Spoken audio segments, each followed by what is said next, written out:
Hello दोस्तों, Mishra coaching classes में आपका स्वागत है।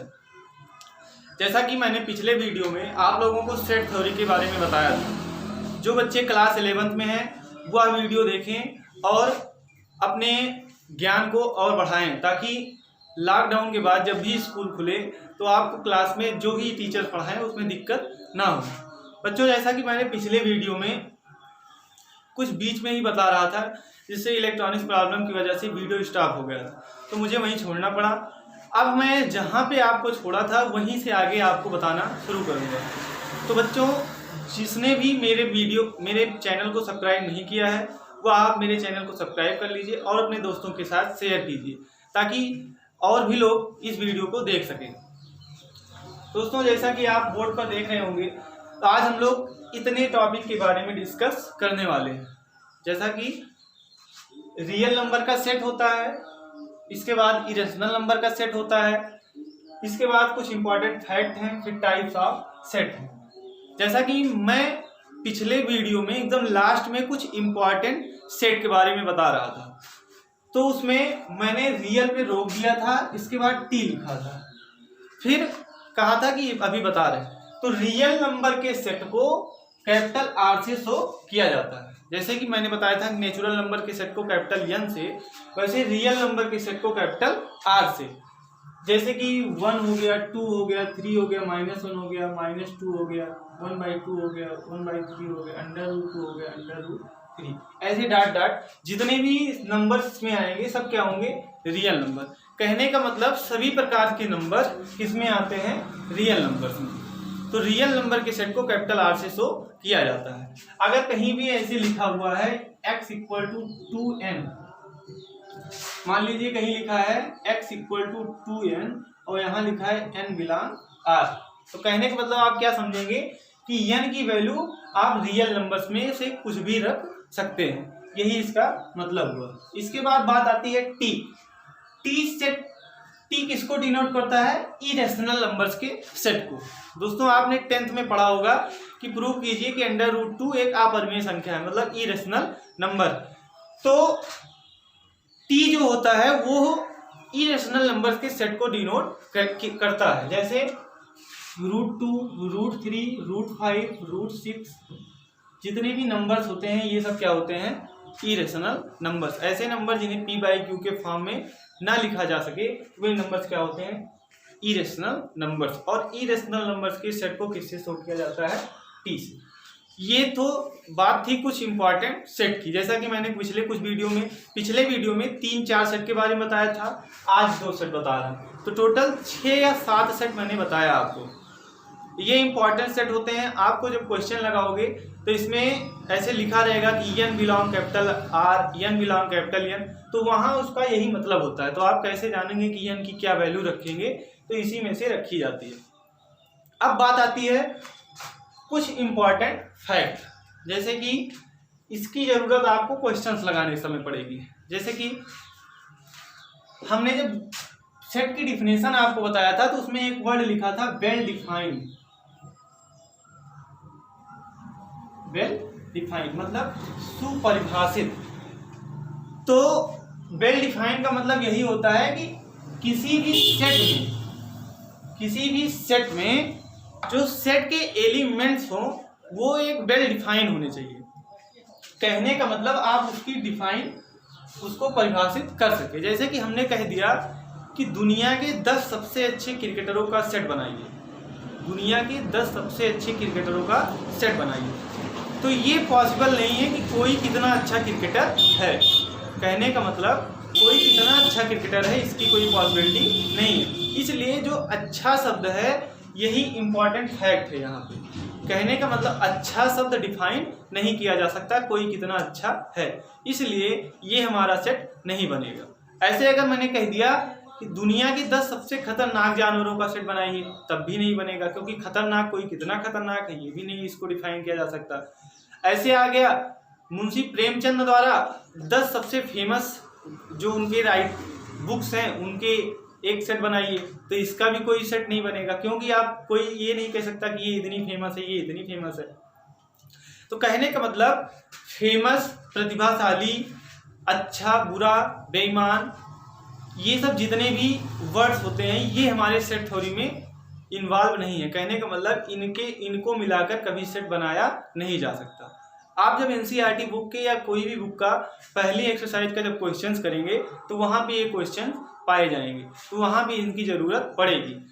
दोस्तों मैं आपको पहले सेट थ्योरी के बारे में पूरी जितनी भी डिफिनेशन होती है, जितने भी ऑपरेशंस होते हैं, जितनी भी थ्योरम्स होती हैं आपको पढ़ाऊँगा। इसके बाद बीच बीच में एक्सरसाइज करवाता रहूँगा, मतलब एक्सरसाइज के क्वेश्चंस जो आएंगे आपको करवाता रहूँगा। एनसीईआरटी, आरडी शर्मा, बालाजी जितने भी बुक्स होंगे मैं जहाँ से भी क्वेश्चंस पाऊँगा आपके सामने रखूँगा। तो बच्चों हमारे वीडियो पे आप कंपटीशन की तैयारी, एनडीए, डिफेंस, इस सब में हमारे यहाँ के क्वेश्चंस बहुत भिड़ेंगे, तो इसलिए आप हमारा वीडियो पूरा देखें ताकि आने वाले समय में जो भी आप कंपटीशन एग्जाम दें तो आपको उसमें फ़ायदा हो। दोस्तों हम बात कर रहे थे इम्पॉर्टेंट फैक्ट की, तो मैंने बताया कुछ प्रतिभाशाली, फेमस, प्रसिद्ध, ये सब जितने वर्ड हैं ये सेट में नहीं आते हैं।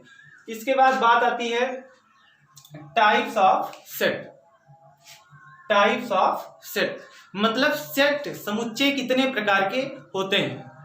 तो समुच्चय टोटल होते तो कई प्रकार के, हमने यहाँ आपको कितने लिखा है, टोटल 6 हेडिंग मैंने डाला है, आपको इसको 6 के हेडिंग के बारे में बताएंगे। पहला होता है नल सेट। नल सेट मतलब रिक्त समुच्चय।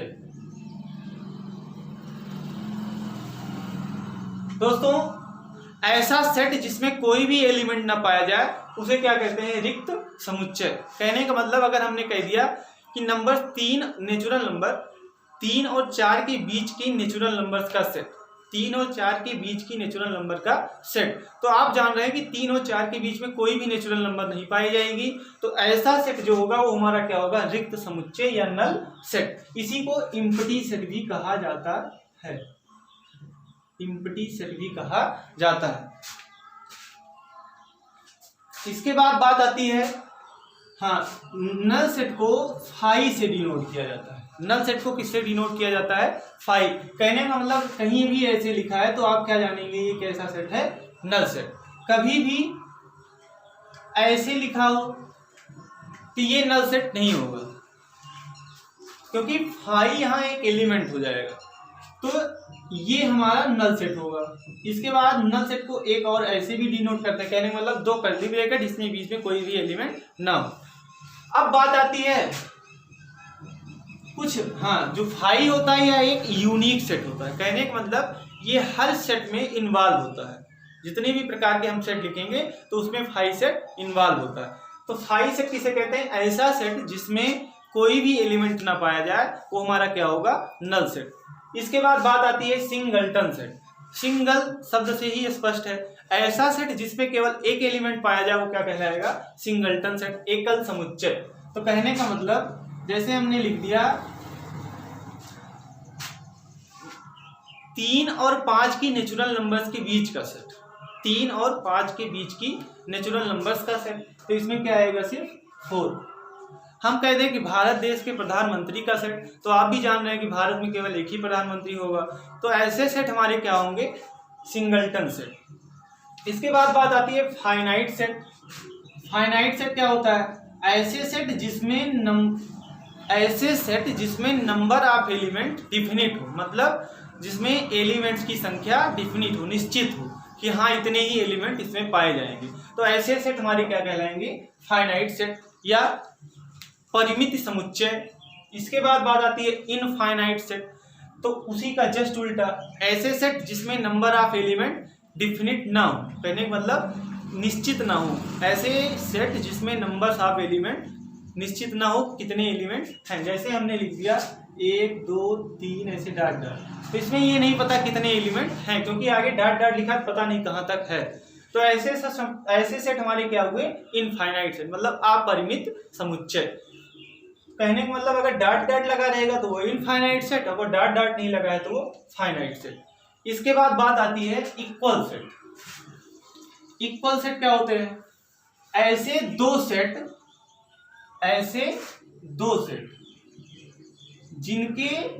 जिनमें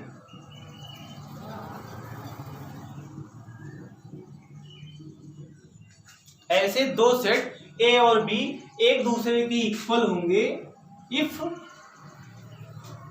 x belong A and x belong B. कहने का मतलब दो सेट ए और बी इक्वल सेट होंगे जब दोनों में सेम एलिमेंट हो। दोनों में सेम एलिमेंट हो मतलब जो एलिमेंट ए में हो वही एलिमेंट बी में हो, तो ऐसे सेट हमारे क्या कहलाएंगे? Equal set. इसके बाद बात आती है इक्विवेलेंट सेट, ये वाला इक्विवेलेंट सेट मतलब समतुल्य समुच्चय। तो दोस्तों ध्यान दीजिएगा, इक्विवेलेंट और इक्वल सेट जरा से डिफरेंस है। हमने क्या बताया, इक्वल सेट में दोनों में सेम एलिमेंट होना चाहिए, लेकिन इक्विवेलेंट सेट में नंबर ऑफ एलिमेंट सेम होना चाहिए। कहने का मतलब अगर हम यहाँ लिख दें 4 5 6 मतलब नंबर ऑफ एलिमेंट, इसमें भी अगर 3 एलिमेंट हो, number of element in A equal to 3 and number of element in B equal to 3, इसलिए ए और बी एक दूसरे के इक्विवेलेंट हैं। ए इक्विवेलेंट बी, जो आप 10th में सिमिलरिटी पढ़ रहे थे वहां पे सिमिलर का साइन लगा रहे थे, वही यहाँ पे किसको डिनोट करेगा? इक्विवेलेंट सेट को। मतलब दो सेट इक्विवेलेंट सेट होंगे ये दोनों में नंबर ऑफ एलिमेंट सेम। इसके बाद बात आती है